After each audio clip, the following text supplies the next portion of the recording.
you could love someone a lot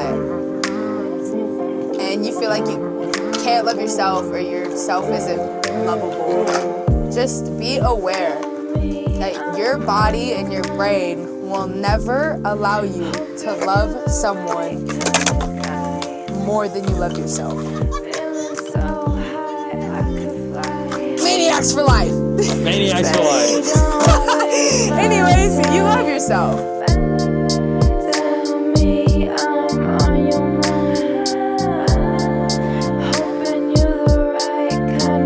Maniacs for life.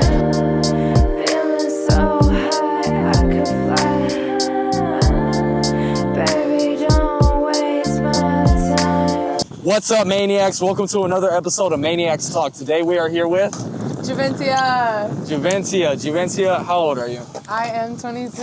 You're 22 years old. Okay. We're going to get straight into it because the Maniacs Talk is all about people's stories and not only the greatness of their life, but also the really bad things that they've been through. So To make it great. So Juventia, what are some things that you've been through that you'd like to share with our Maniacs? Well, I think there's a couple of things that we could dive into. I think you know kind of a rough draft, so what do you want to start with? I think we could end with the mental health. I think we should start with, like, I don't know, addictions. Addictions, okay. So, have you ever been addicted to anything in your life? Of course, I think we all have, whether it's food, a person, family, I don't know, relationships, social media, you know? So yeah, of course I have been addicted to shit. I would say worst thing I've been addicted to was marijuana, folks. Marijuana, folks. Marijuana, folks. You were addicted to marijuana. Yes, I was. How bad was it? Well, sorry, Mom and Dad. I started smoking when I was 10. Dang. Yeah. Okay, 10 years old. So, who gave you a joint at 10 years old? Sorry, Mom and Dad. My sister. My sister. Shout out to you, Drea. Love you. But yeah, I mean, it's really weird because obviously you can't be addicted to marijuana, you know. But I don't know. At one point, I was literally smoking every 30 minutes, like at least 2 blunts every 30 minutes. And if I wasn't smoking, I was thinking about smoking. And if I was with someone, hanging out with a friend, family member, I was like, when am I going to smoke again? Hey, you want to go to the movies? Are we going to smoke before? So how'd you get out of that whenever you were just like smoking all the time? Like what made you decide, you know what, it's time to stop living in the clouds? I like how you worded that. Yeah, I was definitely on cloud 9, and I was in such a spiritual aware area that I was balls deep, you know, and I got into some legal issues, you know, and being put, like, locked up and shit like that, let's just talk about it. It fucking sucks. And you're sitting there and you're thinking about all this corny-ass bullshit you did or that somebody else did to you that got you in it, or it doesn't even matter. You're there. And I think after that, in the fucking, excuse my language, I'm cussing all the time. Go ahead. The legal terms of what I was going through was actually involved with my family. And so that pushed me away from my family. My friends, all they heard was, my friends at the time, all they heard was I got locked up and it had to do with my family and it looked really bad. And so to work out the legal situation, I went to rehab. Just because I had paraphernalia and it looked good to go to rehab. So I'm sitting in fucking rehab. I'm like, you know, they're like, hey, what's your DOC? I'm like, what is that? Yeah. What is a DOC? What is a DOC for the people who don't know? It's drug of choice. That's a very big term thrown around in rehab a lot. Everyone just wants to know why you're there. You know, chismosa, chismoso, nosy. That means nosy boy, nosy girl.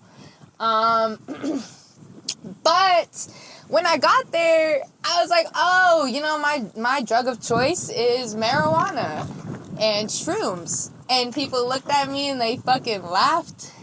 And I'm like,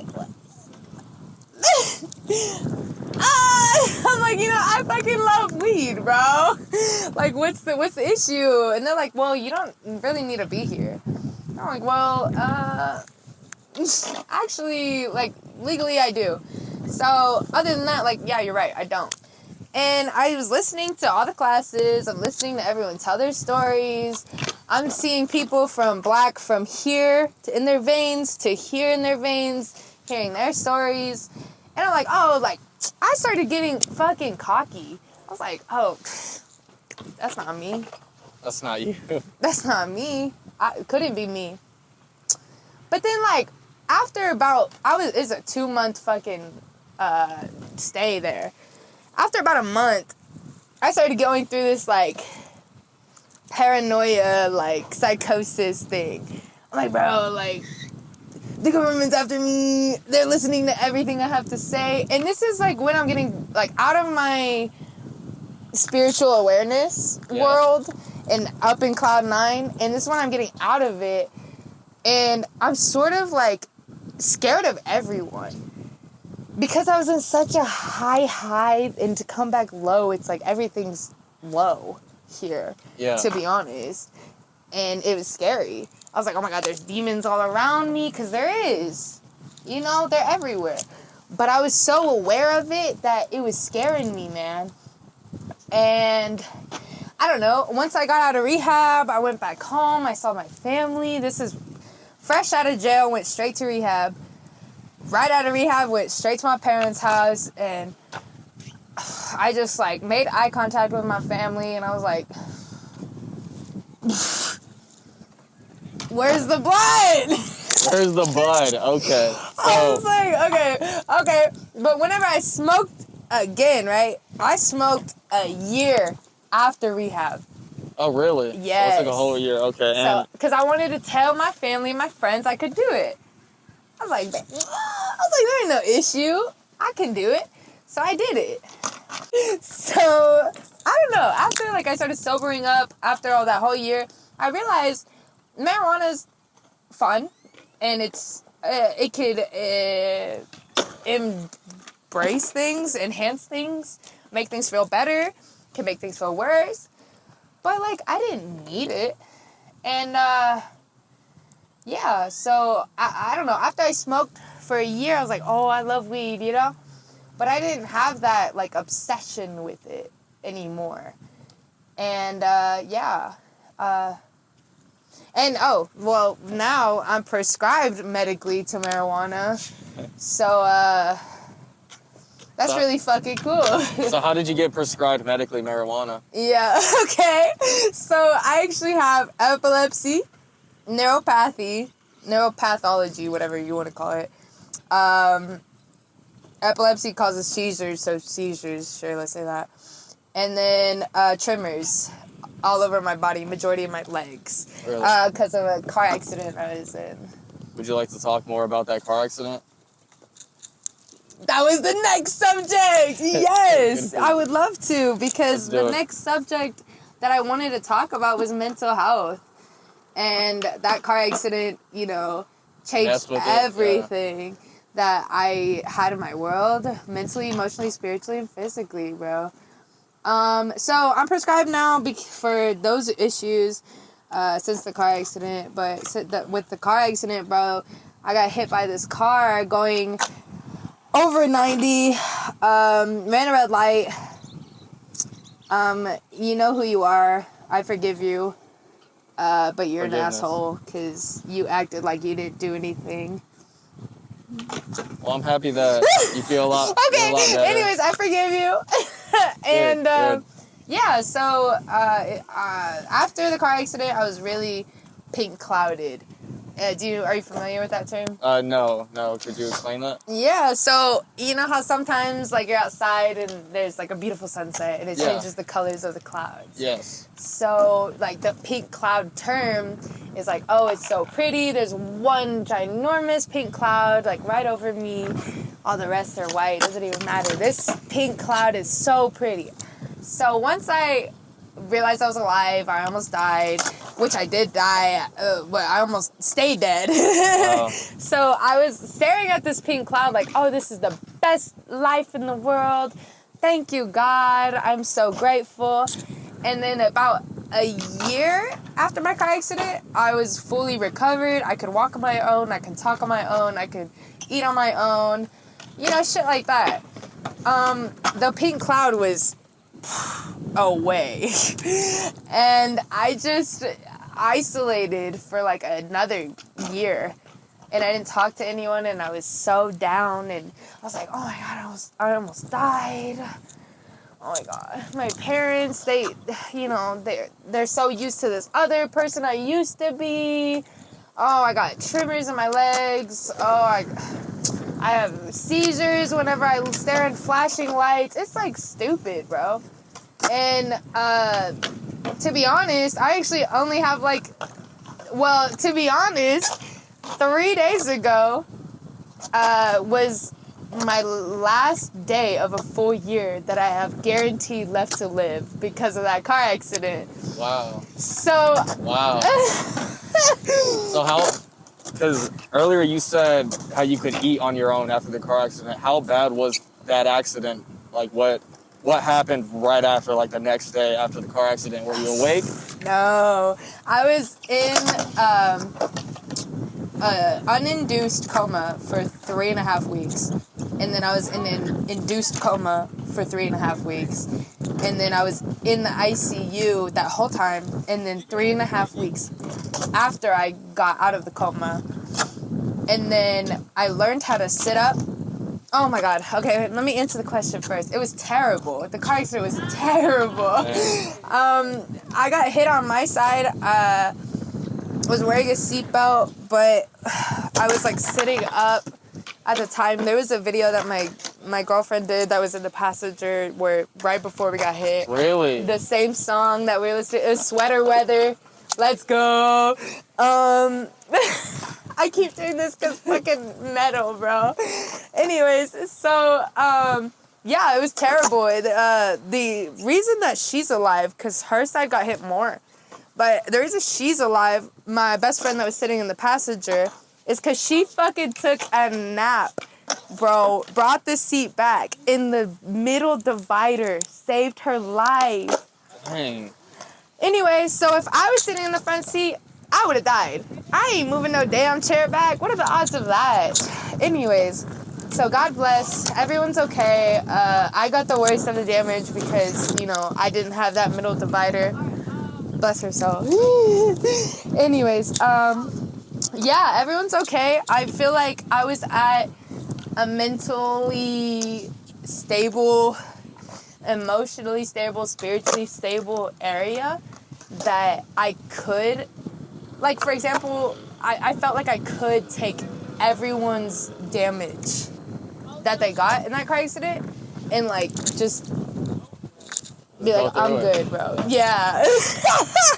So, yeah, I was in there in the coma for 3.5 weeks, in the induced coma 3.5, ICU after I woke up for 3.5, and then I was in outpatient for almost a month, so I'd say 3.5, and then I was an inpatient for almost a month, and then outpatient for almost a month, and then that's when my depression started. And then, like, I just started being like, holy shit, I'm so different. What do I do? Like, I had everything that I wanted at the time, but not everything I needed. So now I have everything I need, And I'm so healthy, physically, mentally, emotionally, spiritually. I'm so healthy, like, that's now. Awesome. That's awesome. And it's all because, a near-death experience and the fucking addiction and I don't know. I mean, you feel like you had to go through that? Yeah. If I didn't, like, get hit by that car, for example, or if I didn't even go to rehab, I would probably be a self-centered, cocky bitch, to be honest.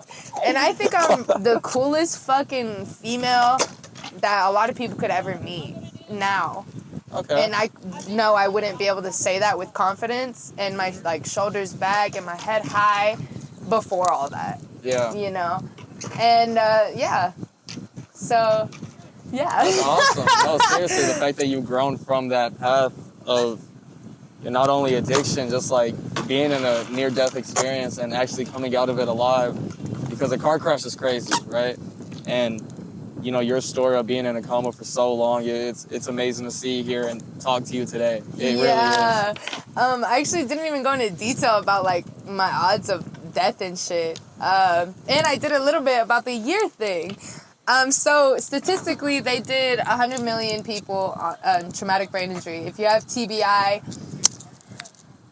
God bless you, so do I. And it gets better. And I'm supposed to be brain dead, bro. Like, it gets better, you know? Anyways, moral of the story, I'm not supposed to be able to walk, talk, read, think, breathe, any of that shit on my own, bro. Any of it. And I had blood in over 95% of my brain. And if you have blood in over 30, you're guaranteed to be a vegetable. Over stage 3. Damn. And I blood in over 95, bro. Anyways, so then I had a hematoma, which means that your whole skull brain shifted. It was 18 millimeters, which is not that much, but it's still a shit ton. Yeah. I broke my jaw here and here, so my smile's fucked up forever, but I still love it. Let's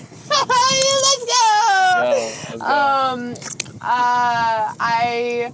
Before my car accident, I was addicted to not eating. Let's talk about that now.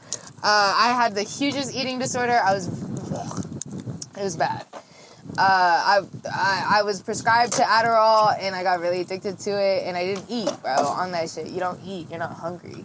And it helped me a lot, but after my car accident, I just... They put... I'm just gonna be real with y'all. They put me in a feeding tube, bro, because I weighed 85 pounds. I was anorexic as fuck. I was starving myself just because I was addicted to my ex. Shout out to you, Nick. What's up? I was addicted to him, and it was toxic, and it was nasty, and he didn't want me at one point. I mean, you know, it wasn't working, and I was starving myself, and I was okay with it, and I felt like I looked better, and I was like, oh, like, you know, I'm skinny, because I was thick before, like, thick, not thick like I am now, girl. I was thick. And so I was addicted to that for a little bit, and then after my car accident, I got off the prescription because I was taking advantage of it, and I started eating. I had a fucking fat-ass tube from here to here. I would have to push my fucking medication through it, and it was hell. I was on a ventilator. Yeah, I couldn't breathe on my own. The fucking car squished my lung in and collapsed it, so I couldn't breathe on my own. So what do you believe in? Like, after going through all this craziness, what do you believe in? Do you believe in a God? Of course. Okay, that's awesome. Of course I do. Awesome. I mean, whenever I got hit, I called my mom. I don't remember any of this. I don't remember anything 10 minutes before the car accident. But I have, like, the videos and shit. So of what was going on. And so we got hit. My best friend looks at me, Andy. I love you, Andy. And I'm like, hey, like, can I borrow your phone? And he's like, okay, because my phone was destroyed. And he hands me the phone. I called my mom. Anyways, I said to my mom, I love you, mama. I said to my mom, hey, we just got hit by a car. I don't, like, really know how bad it is. I said, but I'm by Kroger, by Los Spurs. If you know where that is, shout out Los Spurs. You're the coolest neighborhood in the world. Anyways, so then my mom said, like, are you okay? And all I said was, my jaw hurts really bad. I love you. I'm fine. And then I hung up, gave the phone to my friend so he could call his mom. And then I seized out because there's blood in so much of my brain. And the seizure killed me. And at the end of my seizure, it resurrected me. Hey, you're here today. The body's weird. I'm here today. The body's weird. Anyways, so, yeah, I mean, just for me believing in a God. Anyway, so whenever I died, the whole reason I brought that up, I don't remember anything, but whenever I woke up, like, I knew everything. That make sense? Like, that was happening. So, I don't know. I got the chance to talk to my God, and my God is, you know, Jesus Christ is just Papa, Big Papa. Big Papa. Okay, Jesus Christ So, is Big Papa. He told me, straight up, you're a fucking sinner. You should be in hell. Tell me why I should give you another chance. And this is all shit that I remember. This is so crazy. Anyways, so I'm like, well, God, I can tell you right now why. Like, I'm giving a damn, but I'm a finesser, you know? I'm gonna figure it out. And he made me this way, so he knows I'm gonna figure it out. So I was like, God, I was like, you know me. I was like, I'm a drug user, I'm a skater. You know, I be good on that social media, you know, I play video games. And I'm like, I can fucking change the world. I was like, I connect with people that are into bad shit that I'm into, and I could show them who you are. Just from how much I love them and how much you love me. And I could show them how much you love me because I love you through how much I love them. You know? And I don't know. Anyway, so when I was dead, sorry, I'm all over the place. So when I was dead, I felt hundreds and hundreds and hundreds of kisses on my body. And by kisses, I just mean like prayers. Like every single time someone closed their eyes and prayed for me and to be okay and to be alive and to not be brain dead, I felt it. And like some of the people who were praying for me, I never met before and I never will. Maybe I will, but I've never met them. And I still like feel close with them. Because when I got hit in that car, bro, thousands of people heard about my story. Like, and I bet, yeah, and it's just people who I didn't know, like even my ex's mom like told this whole nursing school about me, and they all prayed over me, you know, and I felt it. And for me to stand here and talk and breathe on my own, not holding a fucking oxygen tank, and I don't know, to skate still and to fucking be able to sing, because I used to opera sing, and to be able to sing even if it's not good, because I know homies are like, fuck you. Even if it's not good, I can. And that's all because of my God. And for me to stand here and be like, no, I don't believe in a God. Hell no, I couldn't even think about believing in that. You know, I'm here because of a God. Heck yeah. So, like, yeah, of course I believe in a God. So, was you just having that belief, like you said, after you died, was that something, that faith, that belief, was that something that really helped you when you hit depression, when you hit, like, damn, like, this sucks? Ask me some good questions, boy. If y'all don't get interviewed right here, bro. Maniacs for life, dude. Maniacs for life. Maniacs for life. Go buy some fucking merch, okay? Maniacsforlife.com. You gonna look right. You gonna look right. Anyways, so you said, okay, you said after the car accident, the spiritual awareness that I had, was it there before? Is that what you said? No, so like whenever with your, because you said like you had feeding tubes and you were going through depression because it sucked. Did that faith really help you? Was that the only thing that helped you? What else helped you? Wow. I don't know. I guess like, I don't know. I guess like I changed my mindset. Okay. To be honest, like it was just me and my friends. Like I would talk to my friends about it that would spend time with me. Shout out to all of you guys. You know who you are. Even if you think it's you, it is. You know, like. Sweet. You know, there's always that one person that's like, are they talking about me? Yeah. Yes. Yes. There's been friends for me, and I'm just like, and they're just like, it's okay. That's sweet. And, so you just had people there. Yeah, but most definitely it was just myself, allowing myself to acknowledge that I was looking at it in such a wrong area. I was like, oh, I can't do this anymore. Oh, I can't do this. Oh, well, you know what I can do? Like, I can still do this. I can still do this. I can still do this. And now I could tell people that I can do it, you know? Like, yeah, count your blessings. Like, I don't know. It's just like, yeah, I think that really was it was just a mindset. Like, I was so down in my own head, and I didn't have to be. And I realized I didn't have to be. And so I wasn't anymore. Yeah. It's definitely the weed, honestly. Being prescribed after my car accident, I was scared to, like, really indulge in it again because I literally got arrested for some stupid weed stuff.